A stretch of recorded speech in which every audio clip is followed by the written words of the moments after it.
7, 6, 5, 4, 3, 2, 1. Yo, what's Gucci, fam? This Que Bola, the podcast for creative entrepreneurs who want to understand the individuals winning in the creative industry and want to learn how to attain success in their own pursuits. My name is Darren Figueroa, and my mission is to help you, the creative entrepreneur, find the roadmap to grow and succeed in your own endeavors. We share stories, insights, and tips from established and emerging creative entrepreneurs so you can attain success in your own pursuits.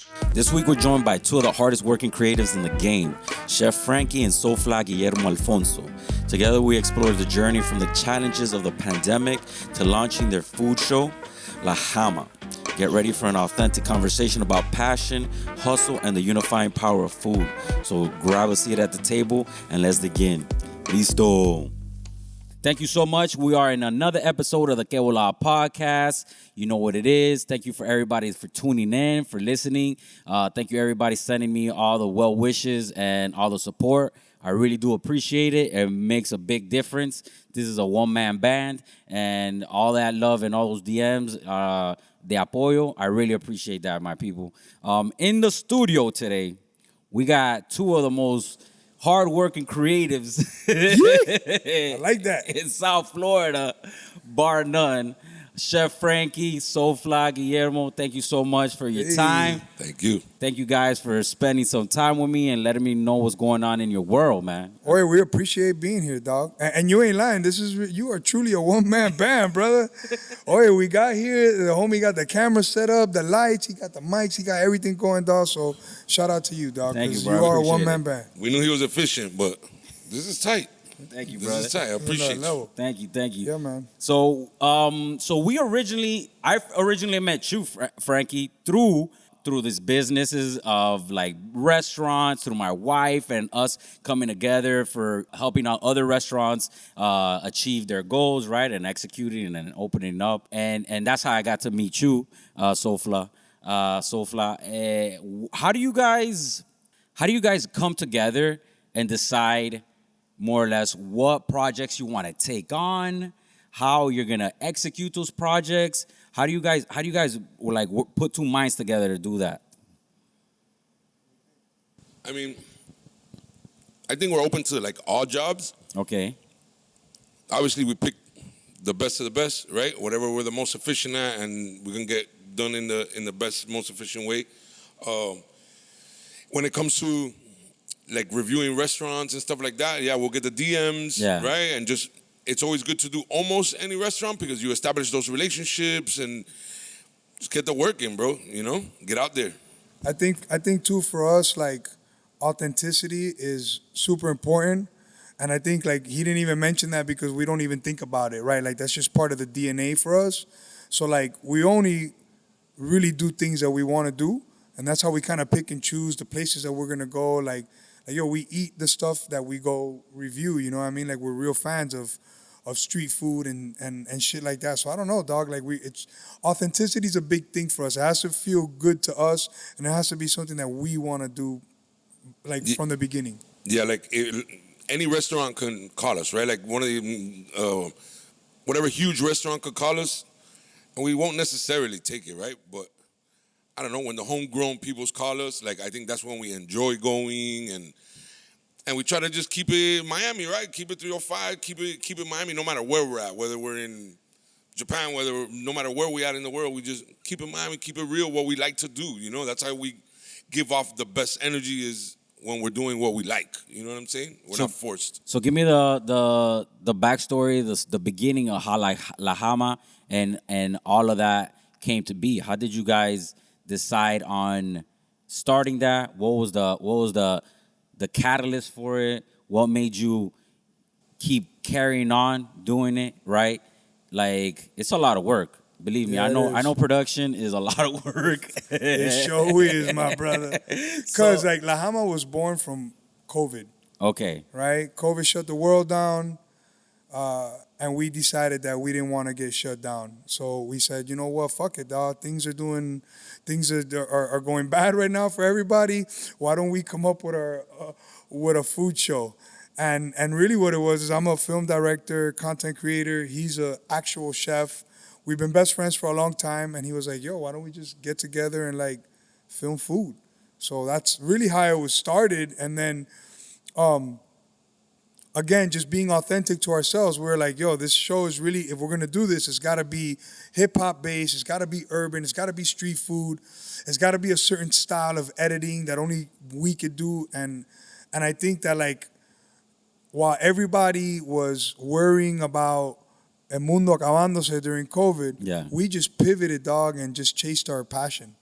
That's all we did, dog. And it probably sounds crazy to do that shit during COVID, but that's really how it went down. Like, we were blessed enough that money wasn't an issue for us at the time. His business was going great. My business was going great. So it was like, oh, fuck it. We got some free time. Let's go do it. And now we can't stop because it's a monster and we got to feed the monster all the time. Yeah, and a little bit of, in the beginning especially, one thing was, I'll never forget driving around, like, Coral Gables area. Remember, we were like on 57, right by Sakura on 13th, and we're driving, bro, and the streets were so dead, and all the restaurants were like closed, and I couldn't help but think, like, wow, bro, everybody's gonna be in such bad shape. And then we already kind of had that idea. So like some of our first stuff was like, yo, we gotta help the homies. So our first episodes are like Tacos and Tattoos, right? Shout out to Jay. Hate Mondays, shout out to Carl, right? It was like the homies were like, yo, let's put them out there, right? Because nobody's out there right now, right? Everybody's closed, everybody's scared.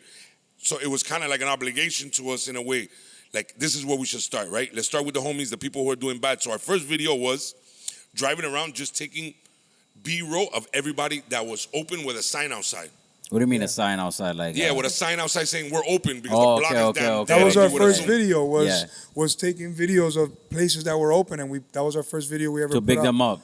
Yeah, to say, oh, yeah, look, I know things look crazy right now, but our Betters is open, Tacos and Tattoos is open, and, you know, you don't got to wear a mask either, bro. Go get some food, you know what I mean? Like, that's crazy how, like, that could catalyze, like, a pandemic where everybody's, like, on the downturn, could catalyze you to want to, like, big up the home food scene, right?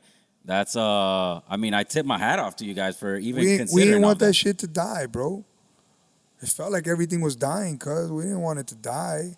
And that was my bread and butter. Yeah. Right. At the time, he had Cafe 72 on 36th Street. Oh, I remember that place. Yeah. I had Cabora Chicken. I was doing consulting for 3 or 4 different restaurants, right? And everybody pararon de un día a otro. You know what I mean? Everybody stopped one day to the next. You know, so for me as a chef, it was like, damn, bro, let me support the homies, dude. You know, and then we just love hanging out, right? We love eating. What better to do? We had the time. So the blessing that came out of that horrible situation was that it allowed us to have the time to go and film and to get creative and be in the street. You know. So what about like Miami has shaped your perspective for storytelling and filmmaking? Like, what you started off saying that you take the Miami with you wherever you go, when you go talk about a restaurant or whenever you're creating the content for any other type of vertical. What is that? How has that shaped you? What is it that you're taking? What part of Miami is that you're taking? I mean, if you know our history, you know we come from the music background, right? We come from the days of Soflaaa Kings. Like, we come from the days of, like, when Pitbull was signed to TNT. Our background is naturally to hustle y to inventar and to crear lo que nos salga la pinga, ultimately, right? That's how me and Frankie have always operated. That's why when we met, we became besties. Yeah. You know what I'm saying? Because, like, that's just how we fucking operate, dog. Like, we hustle and we inventamos, and, oh, that's a great idea. Damn, I want to do that shit. Let's go do it. And we go figure out how to turn it into money.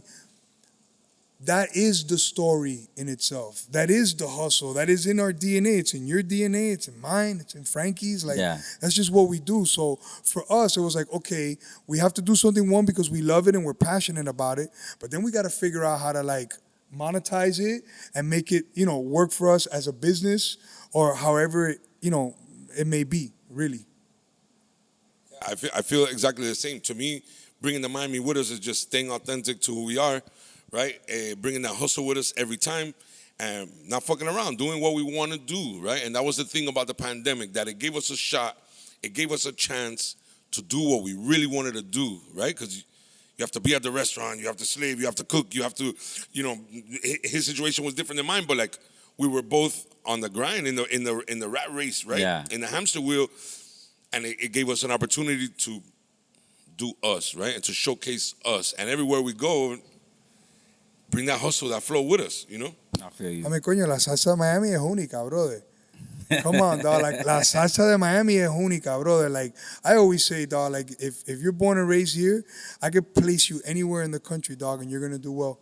I I would. anywhere, dog. Yeah, I would agree with you there. You know what I'm saying? It's You like got putting the a New hustle. Yorker in fucking Nebraska, nigga. Yeah. You know what I'm saying? Like, Yeah. the homie's going to open up a fucking a deli and, I don't know, do some shit. A bodeguita. Yeah, bodeguita. He's going to figure it out. He's going to hustle. And I just think that, like, the Miami, like, DNA that's inside all of us is that hustler mentality. It's that go-get-it mentality. Like, bro, like, G shit, just in regular life, dog, if, like, shit don't excite me, like, I don't do it, bro. Yeah. I don't know. Like, I have this inner need, and I think Frankie does too, to be fulfilled with whatever it is that we're doing, dog. Like, I need to feel proud about it. I don't want to just do some shit just to do some shit. Yeah. Chasing the bag is not always, ideal. Not always, right? Sometimes it's about your legacy and what you're gonna leave for people to see, and it's all really that you got. So it's almost like it's like a thin line of balance where, like, we gotta hustle, we gotta get the bag, but at the same time it's like, yo, like, we want to do what makes us happy and what fulfills us. For me, filmmaking does that. I like filming stuff. I do documentaries. I do content. I do comedy stuff with Mr. Red. Shout out to my dog, Mr. Red. Shout out, Mr. Red. Right? So, like, I do that kind of stuff, but, like, my passion and where, like, I really want to be is, like, with my dog, eating food. And Eating good food and, right, like, having a recording few it. beers and having fun and laughing, right? Like, How much better does it get than that? Yeah, it's like for the real. best job in the fucking world, if you ask me, dog. Legit. You know? Legit. We wanna make food great again. You know what I'm saying? That's what we want to do. That's what we want to do, dog. We need the hats, dog. Anybody out there want to make us a hat? Make Let me know. food great again. Yeah, we want to make food shows great again. You know what I mean? No, it's true, dog. Like I think another thing too was like, yo, like these food guys were kind of boring, and we were like, yo, how do we inject the Latino funk in there, right? Because, like, when you go eat with your friends, you and your Latino friends, it's a thing. Yeah. It's talking. It's, oye, pásame la comida, que es esto y lo otro. It's more energía. I lived in some more American places in the country, and food was not like that. So I think something that we want to bring is, like, making food fun again. And I know it sounded, it's a joke or whatever, but it's actually pretty true, dog. We want to make it where, like, la gente tan jodiendo. You don't have to like everything you eat. There's certain things I don't like that this motherfucker might, bring to the table, whatever. And I'm like, whatever. But I mean, it should be fun, dog. It should be una jodienda because food is an experience that you share with your brothers, with your family, with your friends. And it should It's be more fun. about the experience than the food itself. Should be. 100%. I mean, yeah, I see what you're saying. I completely agree with that because, yeah, like when you, like, for example, Thanksgiving, everybody talks about food, et cetera, but the real thing about Thanksgiving is that you're sitting around a table with your fam and, like, you guys you might have not seen each other all year, right? If somebody lives far or whatever, they flew in or lo que sea to come eat with you and hang out for that weekend and for that day. So it's like, it really does bring that whole, like, camaraderie together.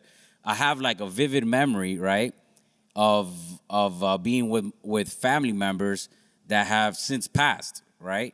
But, like, in those experiences, we were eating and we were drinking and we were, like, having a merry old time, right? Having a great old time, like, around a table with food on the table, with el plato and this and that. Like, that makes a big difference, bro. To me, and this is something that I've said, like, in conversation before, sometimes it's not about the food, it's about the table. It's about the table. Like, Right? who's there? Who's sitting around that table. Yeah. And those are the things you take with you. The flavor goes away. Yeah. When you brush your teeth, that flavor goes away. Yeah. But your fam, right, it never goes away. You know what I'm saying? And sometimes it does, but the memory of them never does. Yeah. So to me, it's not always about the food. Obviously, this is coming from the chef. To me, it's a lot about the food, right? Because, I'm the guy who's probably sweating making the damn thing. Yeah. Pero when you're sitting at the table with your peoples, it's all about that table. It's all about who's around that table. You know what I'm saying? I mean, feel ya. ultimately, like food is like that unifier, right? Food is like, I don't know, like there's very few things in life that are unifiers like that, right? Yeah. Like music is Music, is yeah. a unifier, right? Like it doesn't matter where you're from, where I'm from. If we like the same shit, now we're vibing. Facts. You know, I feel like, and take this from a person who's traveled, I think, a lot, and I've been to a few places. Like, food unifies all of us, ultimately. Who doesn't like a grilled steak, right? Who doesn't like the smell of Barbecue. that, or barbecue, you Yeah. know what I'm saying? Like they just call it different things in different places. Look, Ultimately, it's the unifier. there's a lot of things that a lot of people like and that unify a lot of people, right? Music is one of them. But even music is banned in some cultures. That's true. Food is the only thing I could think of besides, like, I don't know, like bodily fluids or whatever. Yeah. But the only thing that everybody has to do at least once a day. Everybody eats once a day. Yeah. And there's some aeritarians that think they can survive on air and sunlight and shit, but they don't last very What? long. I never heard of that. Did you call them eritarian? Aeritarians. You never heard that before? People No, think you they can just- survive off of vitamin D from the sun and like the Lying. moisture. Yeah. You made that shit up right Yes, now. how can I make that up? Eritarians? I never. I'm heard not of that creative. I ain't never heard of no people that think they could just I don't know survive on air and sunlight, dog. What the heck? Look it up. Now that I said it, look it up. Watch Facts. when you Google it. You're going to see at least Aeritarians. 2 motherfuckers come up. And it might be an old video because I think they didn't last that long. They're probably dead by now. Facts, dude. How you gonna survive? You don't eat nothing, dog. Oh my God. Se te acabó la vida, bro. No, but that's hilarious. But yeah, man, food is a unifier, and food does have that like one aspect where it whenever you're like in a bad mood, you're grumpy, whatever, you eat. And all of a sudden, you're in a better mood. You know what I'm saying? All of a sudden, now it's not as bad as it was 10 minutes ago. They call it hangry or whatever, but it really does have those properties, right? So like being able to like, you guys have been able to be blessed to go all over the world to do this. You guys were recently in Tokyo, right? Yeah, Japan. In Japan. So like, tell me about that experience. How did you guys even communicate the like food scene from South Florida to Japanese people? Because that's a completely different culture and food yeah. scene and everything. Google Translate. Everything. Google Translate. all Google the time. Translate everything in Japan, baby. It works. And Japan is one of those places that you go and if you've never been there before, you think it's going to be super hard to get around and just super hard to communicate and everything like that. But remember, we dropped a bomb over there, bro. Yeah. When you drop a bomb in a country, when the United States drops a bomb in a country, Yeah. when the smoke clears, you know the first thing you see What? is the McDonald's arches. Okay? Yes, guy. The subways have American writing under the Japanese writing, right? So it's not that hard to get around, and you could do your research from here. Yeah. Before you go. You know what I'm saying? So it wasn't as hard as I thought it was going to be. He'd been there 3 or 4 times. This was my first time. Okay. So, and for me, we were there together for like a week. They left because they were there before me, and then I stayed in Tokyo for like 3 or 4 more days. Okay. And even getting around Tokyo, which is a bigger city than where we spent most of our time, was in Osaka. Tokyo's a bigger city, and it was still not that hard to get around, you know? Yeah, they're nice people, man. Like Japan, they're just genuinely nice people. There's a lot of things about the culture that I like. I mean, I've been there, like you said, a few times already. But bro, it's not hard to get around. What I would recommend to anybody is if you're gonna go anywhere and you're really all about the food and that's your thing, I think that you should probably do what Frankie and I do, which is, you know, a couple months in advance, you're already deep diving, bro. You're on YouTube, you're looking around, you're on Insta, you're on TikTok, and you're trying to figure out, okay, what do I want to eat? Where do I want to go? I would recommend that you open up a map, look at where your hotel is in reference to some of these places, put in the work, and you can actually have a great trip. On this trip with Frank, I'm proud to say we produced this together. We didn't hire anybody to help us. We used my previous knowledge with things that he would see. Oh shit! What about this? Can we do this? Can we do that? And we literally made an itinerary. Like we had 3 or 4 meals planned a day, and then there was room in the middle for us to freestyle and go somewhere. Oh, look at this shit. There was plenty of shit that we didn't film because we were like, yo, we just want to enjoy this moment. But for the most part, man, we produced the trip. We put it together and like we made it happen. We knew everywhere that we were going, dog. But So it's dope. You could do that. I will give you some. I'll give the viewers and you some easy advice, and it's don't freak out, bro. If you didn't do your research, right? I think you should. Anywhere you go, you should do your research. But if you don't, and you just so happen, oh yeah, tomorrow you have to go to Japan, and you landed, all the food is good. I didn't have a bad one, and I don't think that was by coincidence that we didn't have a bad one. What is it about that culture that they're so like so in like their food and like so disciplined with producing things that are genuinely good? Like everything that comes out of Japan is like top notch, bro. Their jeans are like the best. This is the best, and it's just like, how is it that everything that comes out of it is the best?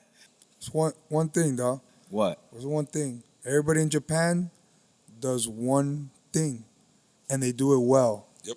One thing. I see what you're saying. One thing. You don't go to Japan and see a menu like they have that has Italian hamburgers, pizza, ice cream. No. When you go to Japan, you go to a ramen spot, it's ramen, cuz. When you go to the Wagyu spot, it's Wagyu, dog. Like when you go to the sushi spot, it's just sushi. Everybody does one thing really well. They are masters of their crafts. So the pilot takes his job seriously. The guy at 7-Eleven takes his job seriously. The waiter doesn't accept your tips because he's getting paid a livable wage, and he's like, nah, like I'm proud of what I do. It's dope. I think that's the reason. Yeah, and look, and I could confirm exactly what he said, right? I was in a taxi in Tokyo, and I was talking to the taxi driver, and I asked the man, I said, yo, you know what I don't see in Japan is I don't see any accidents in the street. I'm from Miami, you know, you walk out of the house, you go to the stop sign, the car's on fire, right? It's on fire. And I told him this, he was actually a Pakistani. He was the only Pakistani taxi driver I had the whole time. And what he told me, he goes, you're never going to see that here. He said the course to be a taxi driver is like, I don't remember how many, but just months less than a pilot. He goes, we could drive a race car. We're masters at this. And I said, man, that's like a reoccurring theme here, right? He goes, yeah.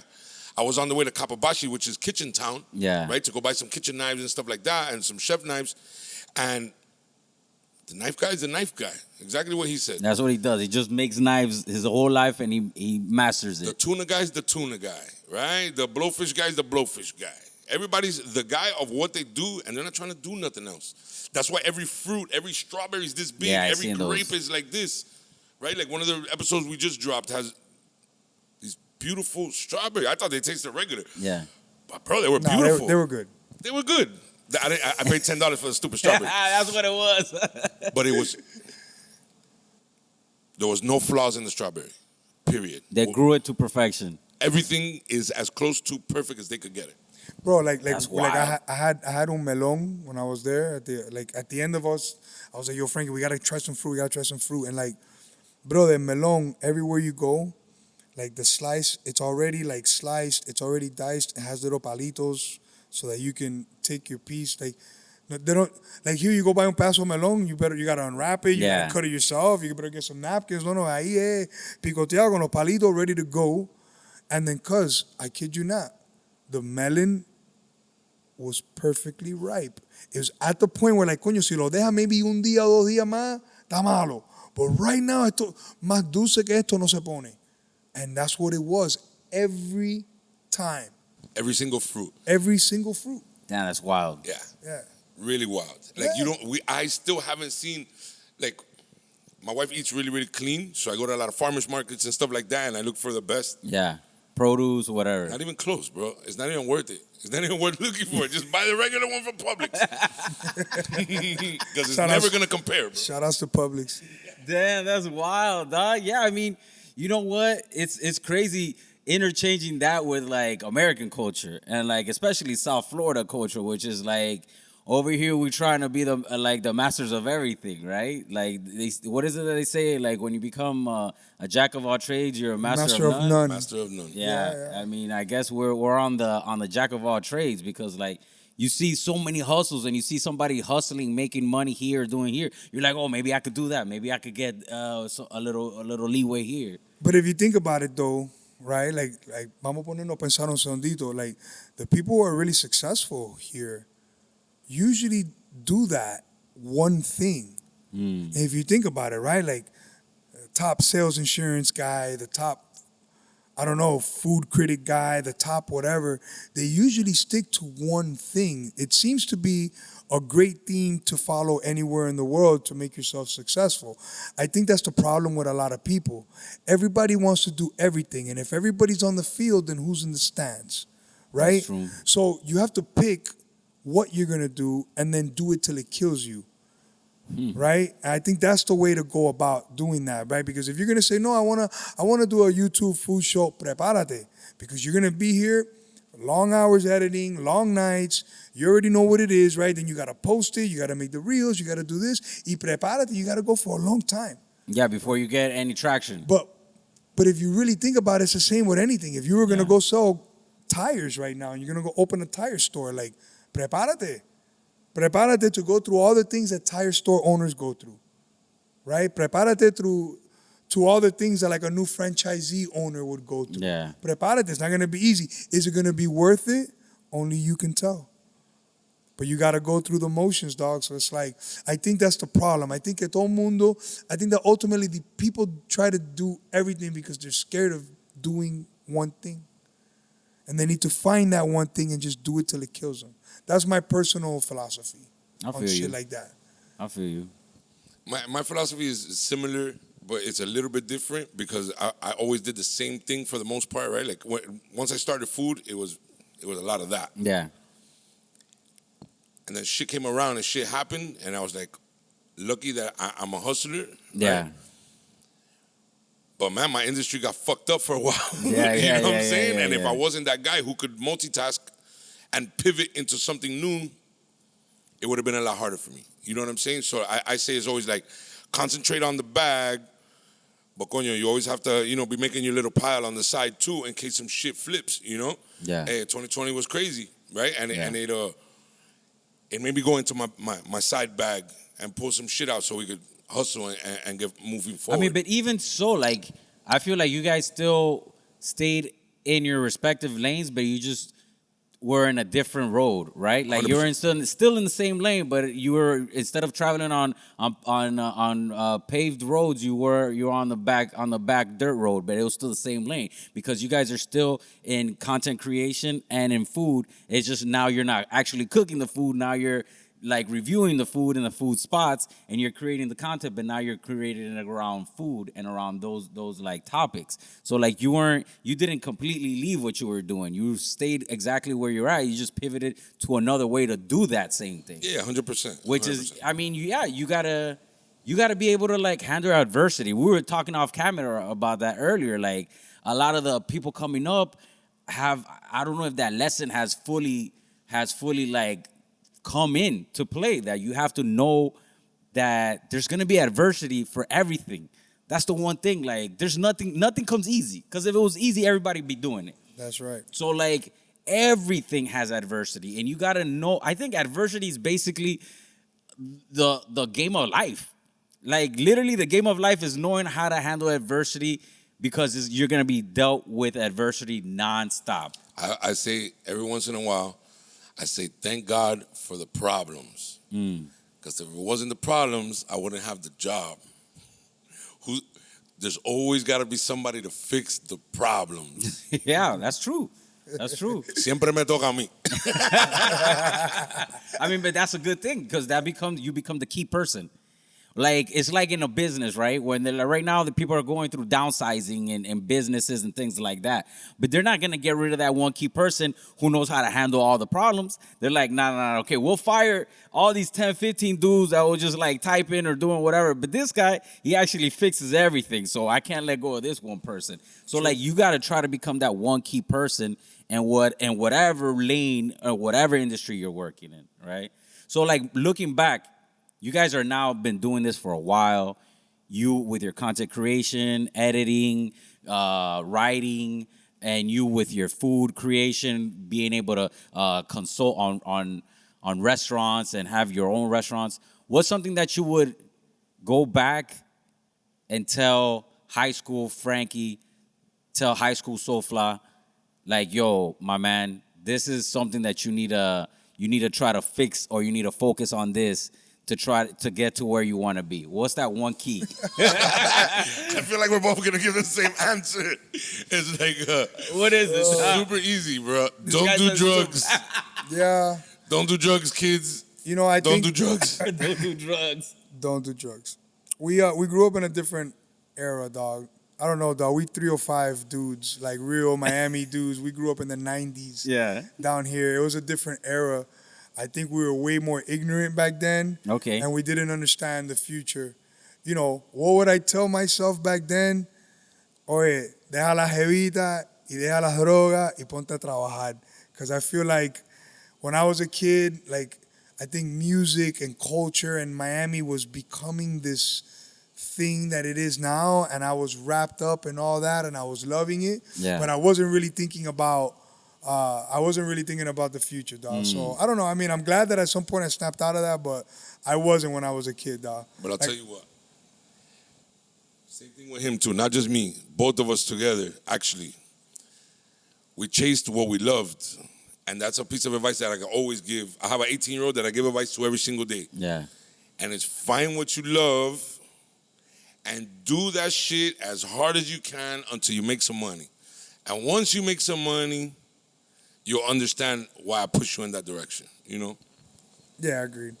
That, like I said at the beginning, dog, me and Frankie, we really do what we like to do and what we love to do. Yeah. Every documentary that I've made, I didn't make it because somebody paid me to. I made it because that's the documentary that I wanted to make. Mm-hmm. Don't get me wrong, I do my jobs that I get paid to do as a filmmaker, as a director, and all that. But ultimately, dog, like I really pick and choose the projects that I want to do, and I pick the stuff that makes me happy, dog. So I don't know, bro. That type of shit right there is a good feeling, dog. It's a No good regrets. feeling to have, dog. You know, to know that you're following your passion and you're showing your children that, like, oh yeah, look, you don't have to be, you know, a guy that works in an office or does this, or you don't have to do anything. Like, we're living in a time where you can truly pick whatever it is you want to do, and you can just do it. Yeah. Like, And you have the G tools. shit. Yeah. Whatever you want, cuz. Like, whatever your little imagination takes you. What do you want to be, dog? Go do it. You want to sell feet pictures? Yeah. Go do it. Yeah. There's somebody out there that's going to buy fucking feet pictures, dog. Yeah, Crazy, dog. facts, bro. Soflaafeetpictures.com if anybody's interested. Yeah, bro. I mean, I feel you, bro. It's hard though to have that foresight, to be able to follow through. I feel like the distraction is really like, because you guys were talking about the girls and the drugs and all that. It's a distraction. It's just like you come into contact with all this noise. Like you're trying to focus on this one thing, but all this noise is just cluttering your focus and your vision, and being able to overcome that, like, is probably what I would say is like that's the hardest thing, because I mean, it's just hard, man. Also, I feel like everybody has that person that's trying to scoot them in the right direction, and sometimes you don't even know that person is trying to do it for you, right? Not everybody has a dad like me, right? Where I've been through the ringer. I tell my son, "Oh yeah, I'm a crystal ball. I'm not the smartest guy you ever met, but I just did it already." So if I'm surprised my son listens to me, Yeah. but he's doing the right thing. Not everybody has a father to do it, but there's always somebody, bro, who's giving you that advice, and maybe you just didn't even hear it go in. You know, like, watch the people around you and see what they're doing, right? What are they talking about? What advice are they giving you? And use your common sense, bro. The one thing that's not common anymore is common sense. And if you use your common sense, you'll pretty much go in the general right direction. You know what I'm saying? Use your common sense, bro. You know? That's what's up, man. If it doesn't feel good, if it doesn't look good, if it doesn't smell good, if it doesn't taste good, don't eat it, don't touch it, don't smell it. Yeah. Definitely don't lick it. Get away from that. It's like, damn. What you talking about, bro? We talking about two different things. This shit got kinky all of a sudden. What the hell? No, but I feel you, man. I feel that. It's like it's wild, bro. It's a different time that we're living in. Like you're like Guillermo's talking about, like how the tools are at your disposal for you to take on all these opportunities, and you could really capitalize on them if you really focus in on it.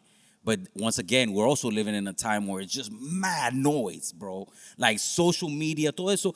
Social media really has done a number.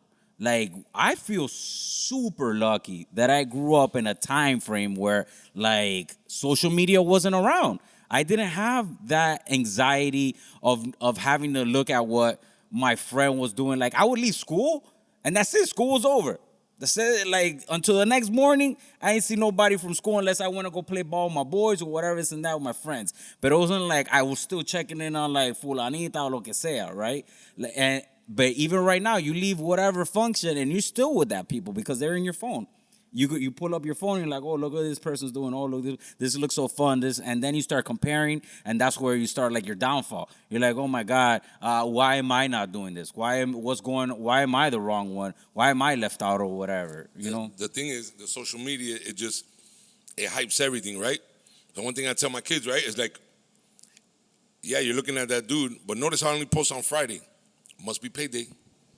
Oh, that's true. He's not posting on Tuesday when he's broke as hell in the house and can't leave because he just ain't got no money. Eating ramen noodles. Only post the food on Saturday night. Besides the news, who else is telling about bad days?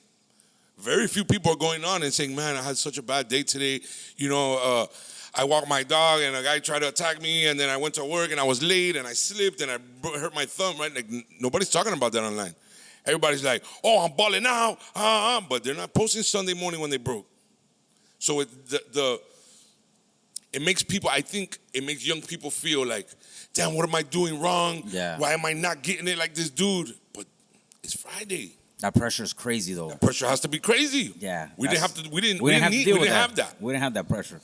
I also think that there's like two types of social media users, right? Like you got the type of user that is, let's say, like the everyday person, right? Like they're kind of nobody, famous or anything like that. They're not an influencer. They just use it to communicate with their friends, try to holler at other people, try to, for social reasons. But then you have the other group of users that use it literally as a tool, like 100% like a tool, right? And then, so you have these two types of people, and this anxiety is created usually amongst the type that are not using it as a tool, right? It's fucking with their head. It's making them think all those things that you were talking about, right? But then you got guys like us that like, no matter what, we're going to do what we want to do regardless, right? And we're going to use this as a tool to funnel you, to get you to go to where I need you to get to the goal, to watch the videos that I need you to watch. And I don't know, that's how I look at social media. I look at it like a tool. Yeah, I can scroll and I do like anybody else. I'll do a little bit of doom scrolling throughout the day or whatever, but like, honestly, I don't believe none of the shit that I see on there from nobody, right? I think all of y'all full of shit.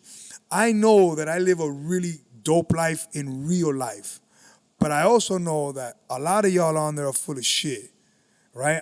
I in my real life, I run into you guys, and I know that you're fucking full of shit. Y te estás jamando un cable. Tell them how you really feel. No, so with that being said, right? Like, I just don't take that shit too seriously. In my mind, I use it as a tool, dog.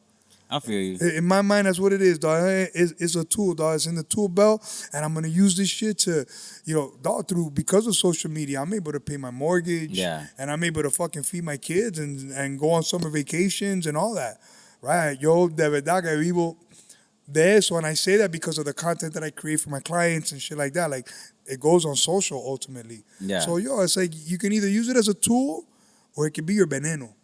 You gotta pick. I think if you're weak-minded, it could definitely get you in the dumps watching all these people balling out all the time, right? But just like he said, like me personally, you never see my car on my social media.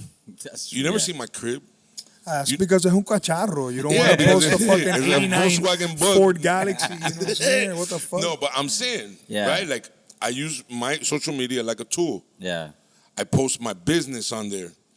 Not my personal business. I post my business, right? It's the new way to promote, right? Like, if you don't have the marketing budget, but you have the know-how, you don't need the money, right? So if you utilize it for what it's good for, right? A lot of things are very good and very bad depending how you use them. Mm-hmm. And I think social media is just that. It could take you to another level with your business, or it could cripple you and keep you in the house depressed because you suck compared to what you're watching. If you're a woman and you don't have new tits and new ass and you're sitting there worried about all these girls you're looking at. Yeah. Everybody twerking online. Yo, Thirst no por traps. nada. And I know we were talking about social media, but now I'm just talking about media in general, right? You know what I'm saying? And I think that we don't notice that the stuff that we ingest eventually becomes our reality. Now, if I was to sit there and watch dudes arguing and fighting all day, UFC, I might be violent later because that's what I'm ingesting, right? So like, I just feel like we got to be careful what we ingest too. And I feel like that's the problem with social media. It rewards the terrible things about humans, and it makes us want to watch, right? Like, well, that's why World Star got so fucking popular, watching people get beat up. Yeah. But it wasn't, it was never, World Star was never about that little kid in fucking New Mexico who, like, graduated high school at 9 years old because he was so smart and he was a little Mexican kid or whatever. Yeah. No. It was La Pelea and the stuff like that. So it's like, social media is, like Frankie said, it's a good thing, but it's also, I think, more bad at times than it is good because es un veneno, dog, and we got to really be careful what we're ingesting because we start to manifest that kind of stuff, dog. I agree. And just to add to that, right? How to use social media and what kind of things to post and what kind of things you attach to the post, and out of everything, what's more successful. The most successful things are negative. Yeah. So, like, I don't know if you noticed the trend in the last year or two where they'll say, is this even a good burger? And it'll be an amazing review of the burger, but the title is negative because as humans, we're more prone to open up the negative than we are the positive, which is fucking blows my mind. Man, that's wild. But it's a study. I'm not making this Yeah. shit up. No, you know no, what I'm I saying? know, Like, I this know. is something I research. I research social media a lot Yeah. to be able to use it better to my advantage for La Jama, for my personal stuff, for my kids, for my wife, right? And it tells you this. Before 2016, there was a social media guy, one of the first social media big dogs that I met, that he was doing social media for the hotels in Las Vegas. Okay. And he would tell me, ask a question in the post. And recently I saw him at the Miami Lakes Food and Wine, and he told me, no, you have to make it like negative, like it's a horrible story, even if it's a good one, because they're gonna click it. And this is millions of dollars worth of research. Yeah. That's telling him that's what's gonna get you the most clicks and the most views. He didn't make it up. It's research, millions of dollars worth of research, which is totally fucked. I mean, yeah, it's crazy that's our psychology, that we as human beings are drawn to the negative instead of to the positive. You put a positive story and people are like, whatever, bro, whatever. Oh, they rescued the cat out of the tree or lo que sea, me importa un carajo. How many positive stories do you see on CNN? If the story was they shot the cat out of the for tree, sure, bro. oh my God, can you believe these assholes? And then you click on the link. And then you look at the comments. That's my favorite.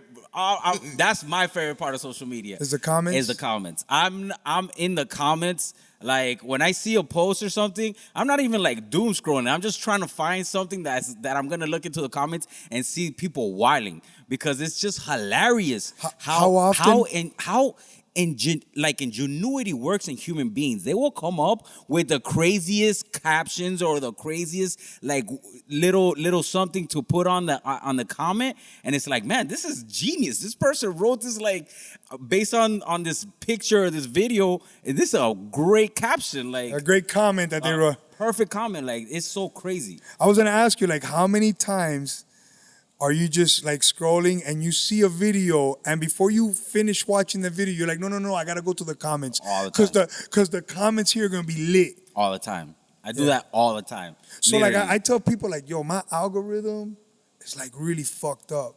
And like if I send you stuff and you start responding to me, like that shit's infectious, dog. Like my algorithm will fuck up your algorithm. I've already fucked up Frankie's algorithm. Totally. Frankie, tell them what pops up on your For You page. Midgets, Down syndrome. What?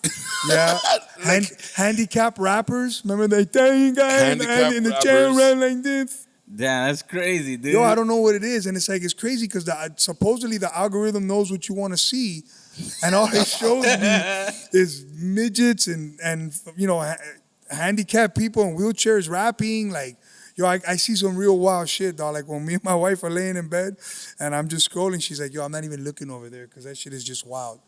I send it back to him all the time. I'm like, this is because of you.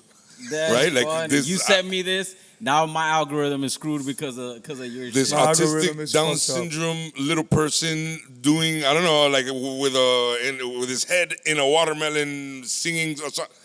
It comes from him. Brother, we're living in an age of like, entertain me, please. Like the way we grew up, or we were watching these characters that we fell in love with, that we thought were great, that were funny. They were either movies or series or this or that. Urkel and stuff like that. Those ya no existen. Now they're on your For You page, right? And you find. I found this country dude the other day. I don't even know what his name is, but he's from Florida. He's got like pigeon toes. Like he has a problem with his toes, and his face is kind of weird. Like he's got like a body but he can sing country music. Blonde kid? The blonde kid, dog. You know what I'm talking about? He Like be a rapper. dog, listen. I don't know, dog. I don't know who he is or whatever, dog. But like, look, I told you my algorithm's fucked up, right? But yo, he popped up on my shit, and the nigga's mad entertaining. That's funny. You know what I'm saying? Like he's mad entertaining, dog, and like I don't know, cuz like those are the Urkels of today. Those are those characters that you fell in love with as a child, as a teenager, dog. Like now, I don't have to go on channel 7 or 33 or anything to find them. Now they're in your phone. Yeah, and when they pop up, if you like it, just fucking hit the little button and he'll come up more.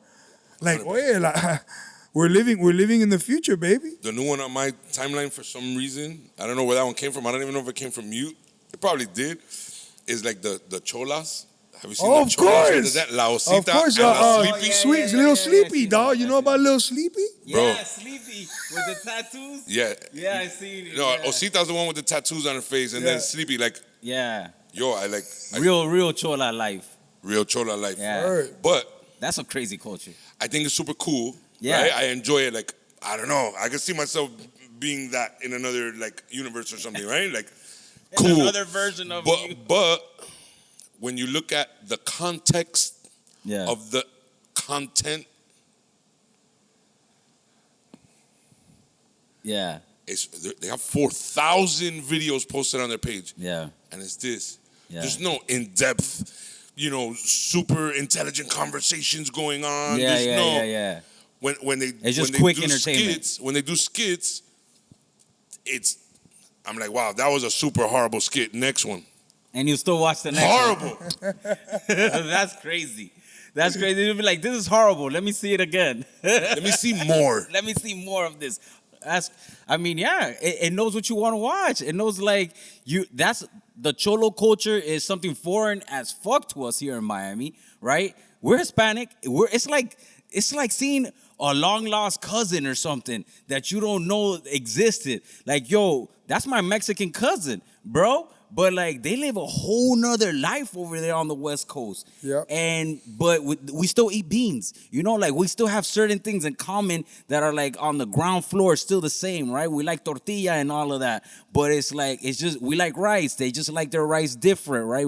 They like their beans refried. We like our beans, or con grillo or whatever. But it's so wild how those two cultures and coming from almost the same place, like bifurcated. It's like went two completely different ways. I was gonna say though that but as somebody that's been on the West Coast a lot and hung out with a lot of people from over there, like there's a difference, like you're saying, but there's also this thing that's very much like us over here, dog. Like yo soy cubano y puertorriqueño, dog. Like I don't know, we're giving people. If you come to our crib, dog, we make food for everybody. Like it's welcoming. It's welcoming. Yeah. We like to party. We like music. We like to drink, right? And it's like, yo, they're literally the same stuff. So, Frankie, like when me and you would go to the Bay Area, dog, like they would show us so much love, and we always felt right at home. And we got that feeling of like, coño, this is so different. Like, yo, look at the way he's dancing. Look at the way he wears the shirt. But ultimately, like, yo, we're all the same. We all smoked the joint. We like the same music. We drank the same beer.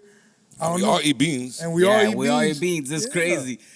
I've been going to the West Coast for a long time. My sister lived in San Francisco for 30 years. 30 plus years. So I was going to the West Coast basically my entire life. And every time I'd go out there, I'd be like, man, these are Hispanic people just like me, but they live a whole nother life. My brother-in-law is like, he's Nica, but he grew up in the West Coast, so he's like Mexican. He's like has this whole entire Mexican culture thing wrapped around him. And I'm like, yo, I love him to death.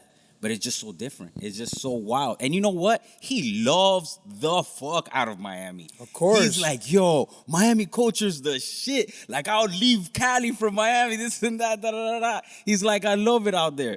I'm like, yo, that's crazy because I feel kind of the same way when I go to the Bay Area, right? Or when I go to LA. I'm like, man, this is some really dope culture. Like, it's just something that you don't really experience too often, but it feels familiar. I think the culture, the word culture, I think is super heavy on the West Coast. Like, they really get into the roots. So my sister lives in San Francisco. Yeah. Her husband's Mexican. She's lived there for years and years. She has kids that are being raised over there. Yeah.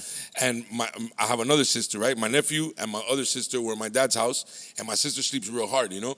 So my nephew trying to wake her up, and he can't.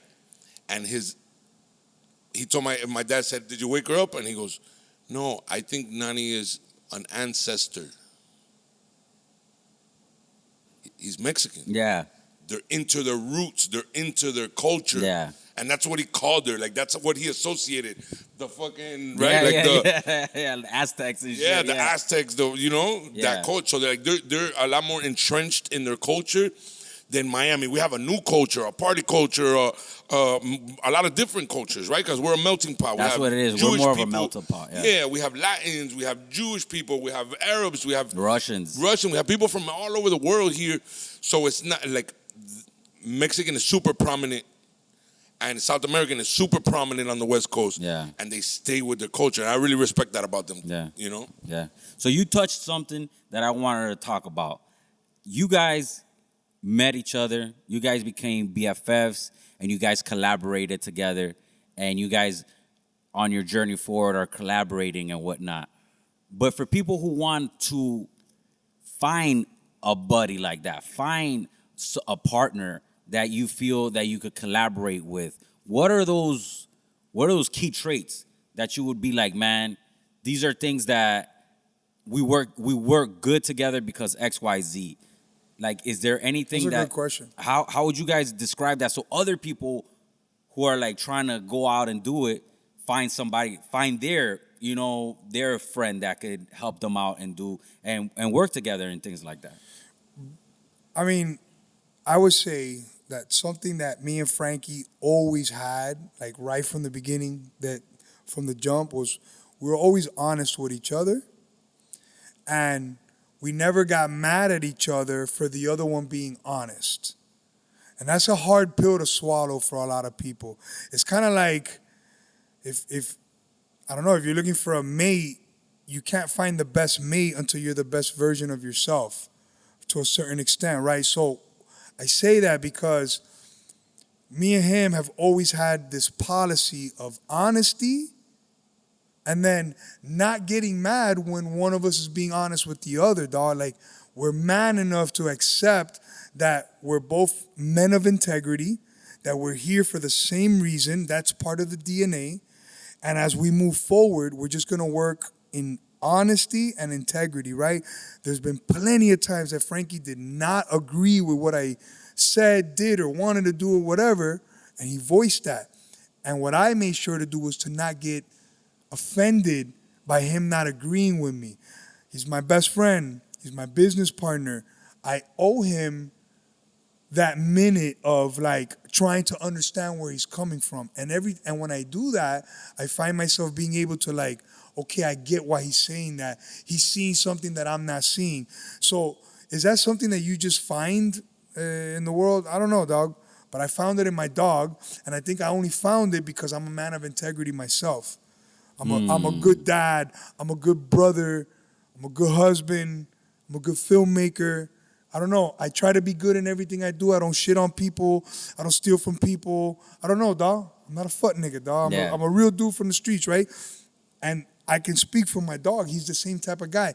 And I think that honesty is probably the key to having a good partnership. Gotta be honest. Yeah, and I think like I don't think you should be looking for that person, right? Like, I didn't find. What do you mean you don't think you should be looking for it? Yeah, listen, bro. If somebody's gonna be a partner, like, we're partners.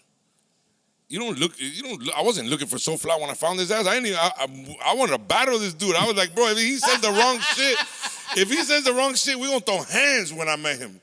And it just so happened, I'm pretty sure he was thinking the same thing about me. And like, I think you gotta let nature take its course, right? And then you gotta see the truth in people sometimes, right?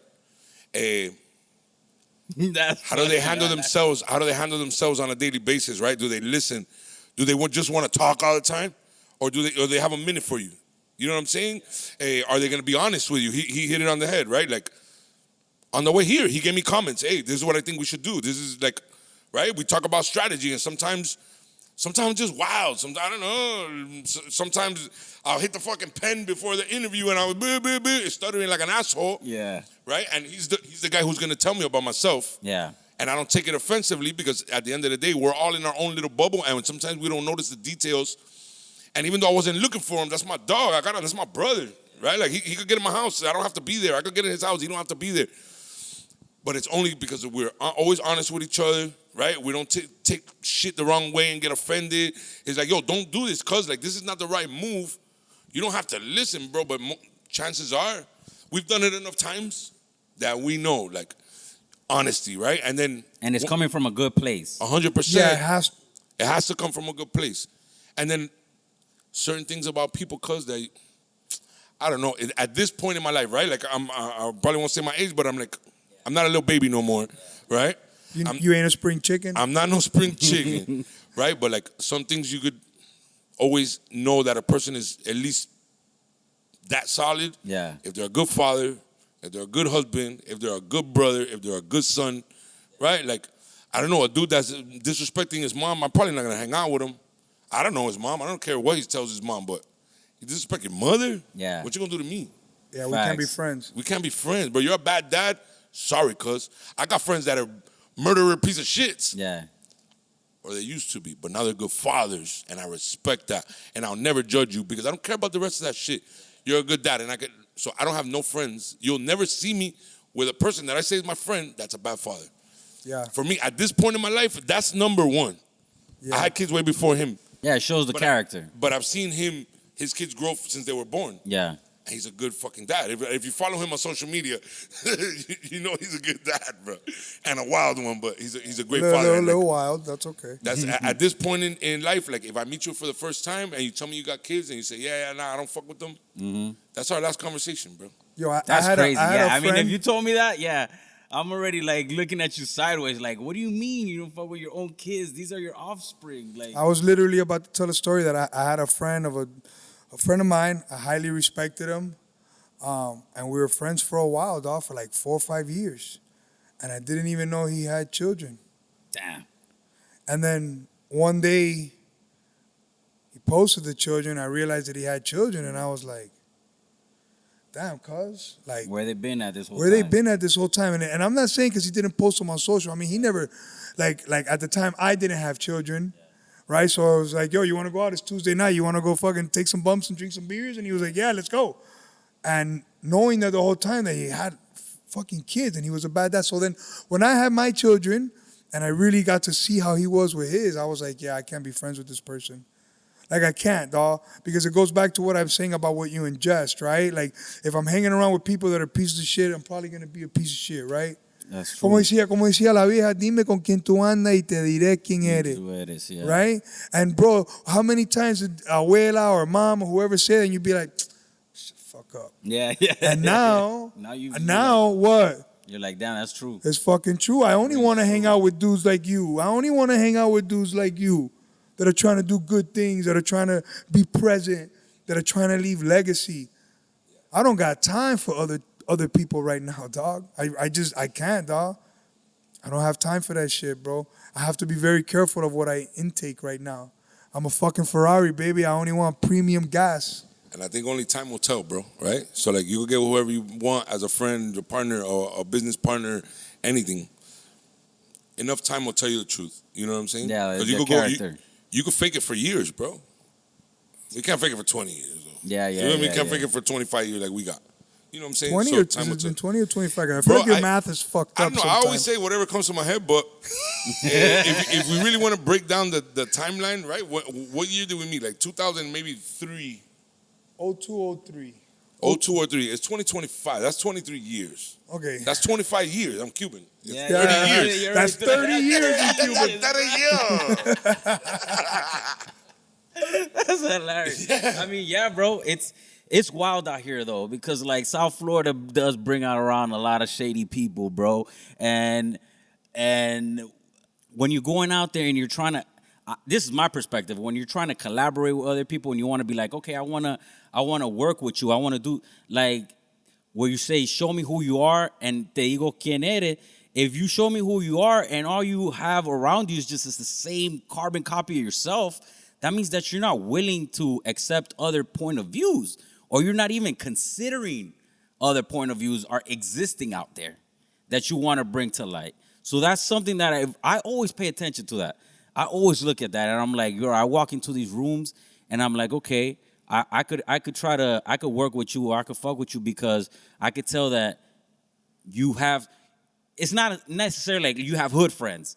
It's just like you're willing to sit down and talk to somebody and understand their journey, and you're willing to work with that person. Then that means a lot to me. You know, it shows a lot to me. It shows me that you're open-minded. I definitely agree with you. But like, to play a little bit of devil's advocate is kind of like, people always gravitate towards what's familiar, right? Me and you both got on Ray-Bans, and we both got on the same kind of hoodie, and we both got on Jordans. Like, I know I could at least relate. You know what I'm saying? And I think not everybody's super comfortable coming out of their circle and who they're relatable to, right? Like, it just so happened that me and him have so much shit in common. Yeah.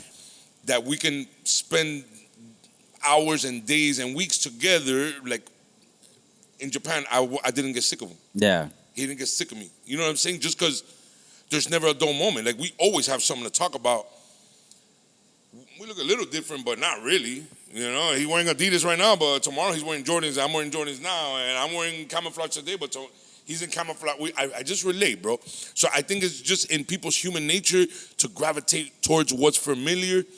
So I try not to hold it against people, but if you really want to like expand and broaden your horizons, like, learn everybody. Yeah, but you guys just went to Japan. Yeah, 100%. 100%. Like, you guys you are familiar with him, right? And Yes. you guys are fam. Yes. And you guys, but at the same time, you're willing to expand your mind. You're like, yo, I saw that you went to Brazil recently. Like, you guys is like, you're willing to 100%. go outside of like what's familiar to you 100%. to learn something new and to bring it back, right? And to share it with other people.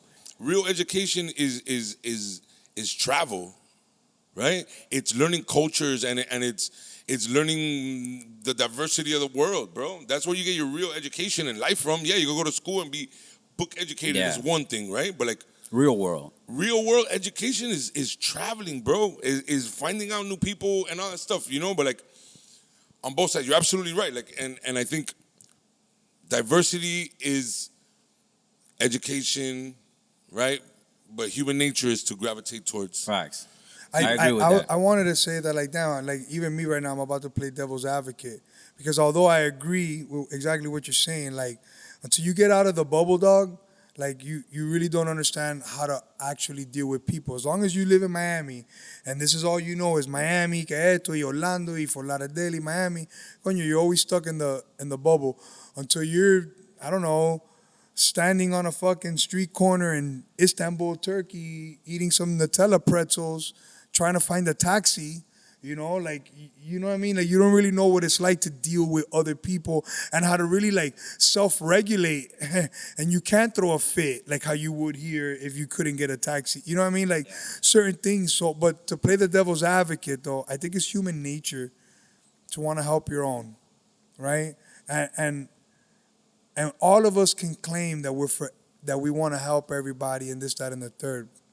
Pero si yo me gano Powerball mañana, Papa, I'm really going to help my friends. Facts. Right? No, I'm going to 100%. help my primo and my Frankie and my wife's cousin and no sé qué, no sé cuánto. And I'm going to do un negocio de vender casa y voy a poner a ti a vender casa. Oh, y que necesitamos café. We're going to fucking Crema over on Biscayne. ¿Me entiendes? Like, I don't know. So it's like it's pros and cons because a lot of times we look at it from a certain point of view because we're not in that circle. But in another world, it could easily be flipped. It could easily be flipped that yo me gano la lotería and I want to travel the world and I'm only going to pick 20 of my friends and you're one of them and you're one of them. And imagine one of my friends that knows me from say, damn, dog, ¿y a mí qué? Why does he get it? Yeah. And I just think that ultimately it's human nature to want to, maybe I don't know if that was a good example or not, but ultimately I think it's human nature to want to work within your own. I think it becomes a problem when it's only your own. That's one aspect of the rat race. And that's why for me, like, I don't even want to deal with that. Like, I got this thing that I say, right? Like, I feel like I'm a fucking race car, right? And I'm going 130 miles an hour. You follow my Instagram, you follow my social media, though. You see all my content's original. It's mine. It's me. I ain't taking from nobody. This is me and my dog, me and my other dog, right? I'm a race car. I'm going 130 miles an hour, right? I'm taking curves. I'm F1, baby. Yo no tengo tiempo to look in the rearview mirrors to see where you're at or to see where I don't have time. If I do that, I'm crashing because I got a curb coming up. So I'm going to just stay the course and I'm going to just keep doing what I'm doing. Yo no tengo tiempo para pensar en ciertas cosas. No solamente eso, but just other things. Like I don't have time for that, dog, because I'm a race car driver. In my mind, you know what I'm saying? And that's the metaphor. I'm going too fast and I'm doing too much to pay attention to what everybody else is doing. I kind of don't give a fuck what everybody else is doing. I know what I want. And I'm just going to chase that. I feel you. You know? No, I understand both y'all perspectives. I was just thinking about it in terms of like collaborating and finding that collaborator or finding that person that you could link up with and click up with, right? To do things together or a group of people, right? Not necessarily a person. It could be a group of people that you guys all put together and you bring your certain talents and you guys click up and you go do things. If you want to progress with a group, you should probably be like-minded, right? If you have somebody that doesn't understand your thinking, your progress is, you're not going to make it, bro. So do I understand where you're coming from? Absolutely, 1,000%. Open your mind, expand your mind, work with different people, but make sure that you have the same likeness in your mind, right? Like same vision. Same vision in your mind, and where you can understand the people you're working with. Because if not, like, how do you progress if you're always just trying to feel? Yeah. What the fuck is this guy thinking, right? Like, I can't even move as quick as you because I don't even get what you're trying to do right now. One thing about us, since the beginning, like I said, my intention was like, oh, these guys are coming. So the way we met, right? Yeah. A mutual friend was like, yo, y'all some dope-ass rappers, me and a homie of mine, and I got this other two rappers that are dog. They're just as dope as you. I was like, they're not as dope as me. Bring them over. We're going to show them, right? Because I was gangster. He wasn't out of powder like on some other shit, right? Yeah, me and Frankie were living way different lives when we were living in Alapata. But once we met, it was like, oh, okay, I feel this nigga right now, bro. Okay. And little by little, testing each other, like, and naturally, not anything specific, but testing the waters with each other. The whole clique fell apart eventually. The whole rest of the clique fell apart. And y'all still linked up. We never stopped rocking. Since the day we met. Because we were the most like-minded, I've never gone days without, like, I don't know, like, I've never not talked to Frankie. That's what's up, man. Since the day I met him. Yeah, it's wild. It's the truth. That's good, man. And we had a big clique, and we were the two. I mean, other people still hang out kind of, you know what I'm saying? But even the rest of the clique don't hang out together like that. They're cordial, more cordial than they are maybe with us or whatever, right? Because people have feelings or whatever, but like, it never stopped with us for way longer than the rest of it. You know what I'm saying? So that's what's up, bro. I agree with that. You got to share the same vision. Yeah, you do definitely got to share the same vision. But expand your mind. Don't be an idiot. Yeah, because somebody who doesn't look like you could also have the same vision you 100%. have. 100%. Wait, here's the good thing about being from Miami, and I have proof of this. You know Eddie, OTB Eddie, the photographer? Over the bridge, the photographer. Shout out to OTB Eddie. This is my proof, but like, here's a great thing about being from Miami, right? And I tell everybody when you travel, wherever you go in the world, I've been to Africa. I've been to Brazil, fucking Germany, Japan. I mean, I've been a bunch of places, right? When somebody asks you where you're from, your natural response is to say, well, I'm American. Don't ever say that. Don't ever say that. Never, never, never. I don't care where you are in the world. When they ask you where you're from, you know what you say?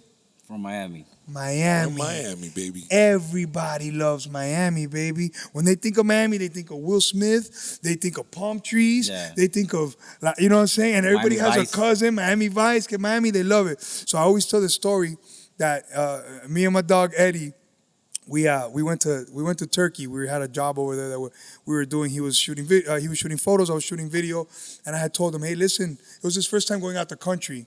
Right, like he'd been to other places, but like going to like the other side of the pond, like I'm taking him to Istanbul, Turkey with me, dog. We're out there, we're at the outside of the bazaar, we're trying to get a cab, and I had already told him before. I was like, yo, listen, if anybody ever asks us, this is what you say. You have to say you're from Miami. He's like, no, even like not America. No, you don't say America. You say you're from Miami. Trust me, dog. Just trust me on that. So we're outside of the bazaar on some random corner in Istanbul, Turkey. We're looking for a taxi, and there's a whole group of taxi guys over there. And like a big one, con cadenita, kind of gangster looking. He keeps looking at us. And he's like, you guys need taxi? I was like, yeah, come on, let's go. And he walks over to us, and he's like, oh yeah, where are you going? I said, no, we're going to the Hilton. He said, oh yeah. And he looks at Eddie, he goes, where are you guys from? And me and Eddie had that moment of silence, dog. I'm looking at him, he's looking at me. It's your stage, baby.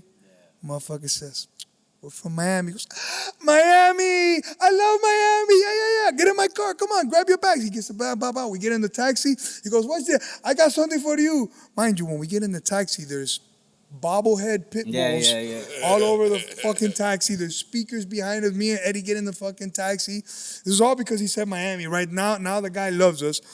He goes, Starts jamming Pitbull. I got something for you. I got something for you. No, and I swear to God, yo, as we're in traffic, like, yo, in this foreign country, this motherfucker blasting, I got something for you, and it's, all your ladies pop your pussy like this. Don't stop, don't do it, don't quit. No, I swear to God, bro. And he ended up being our cab driver for the whole trip. We shot him money, dog. He made sure he took us to the best places to eat. He took us everywhere we needed to go. So that's my advice, bro. If you go anywhere in the world, don't tell them you're American. They're going to say Donald Trump. They're going to say Biden. They're going to say all this other shit to you. Tell them you're from Miami, baby. Same shit. I was in Mexico. This is when I learned it on my own. Yeah. I was in Mexico. Somebody asked me, where are you from? I said, America, U.S. And they go, fuck Trump. And then all his homies were like, yeah, fuck Trump. And I was like, no, I'm from Miami. And Changed. Miami! Party. So That's it. Ya llegó la fiesta. Yeah, you can definitely use it to your advantage, bro. That's what's up, bro. Gentlemen, thank you so much for giving me your time. Thank you so much for coming on the podcast and chopping it up with us and dropping these massive like gems and wisdom for everybody coming up behind you guys. Everybody who wants Bro, nobody better be coming up behind us because we don't take that too lightly. If you're gonna come up behind somebody, come up behind Soflaaa. No, come up. Better not.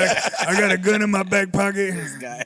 No, go ahead. I'm sorry. My bad. I ruined your outro. Like all the youngsters who are trying to follow in your footsteps in various ways, content creation and food.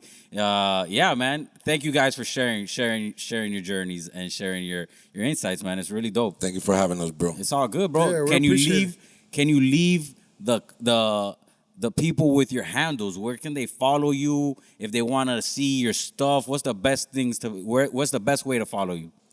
So I'm Soflaaa, like South Florida, Sofla, but with 3 A's, so Soflaaa. You got to stretch it a little bit. And then together, we are La Jama at La Jama TV, LAJAMA TV. On all platforms. On all platforms. And that's Chef Frankie Get It. Chef Frankie Get It. Hopefully I'm popular enough that when you put the chef and then you put the second F, my name already comes out. Look for the guy with the beard, beautiful guy with the eyes, you know. The beautiful guy. And if you guys want to see like extra content, like from me, I got my my OnlyFans link in bio. If you guys want to see some Puerto Rican feet pic. This Shorts. guy, bro. The OnlyFans, he started the new OnlyFans shorts. I have a new porn series coming out that's called Gone in 60 Seconds. It features all premature ejaculators. Short film. Yeah. De madre, bro. We've been so like philosophical the whole time, and then at the end, we just that's gotta it. bum each other right now. All that bullshit. I'm sorry, it wouldn't be La Jama if I didn't say some dumb shit. Bro, 100%. Thank you, gentlemen, for coming on, honestly. And to everybody out there listening, thank you so much for your time once again. And like I always say, if you like this, share it with your friends. And if you hate this, share this with your enemies. But just share this motherfucker. We out this bitch. Peace. Peace. Whether you heard it, thanks so much for tuning into this episode of Que Bola Podcast. I hope you enjoyed this conversation with Chef Frankie and Soflaaa. They shared their insights on creativity, authenticity, the Miami food scene. So yeah, just remember that food is more than just a meal. It's about the experiences of the people that we share them with, the people that we love. Once again, if you like what you heard, don't forget to subscribe and leave us a review. Share it with your friends. If you hate it, share it with your enemies. But just share this, all right? Hasta la próxima. Let's keep this hustle alive and make food great again, all right? Listo. Que te crezca. Love y'all. Peace.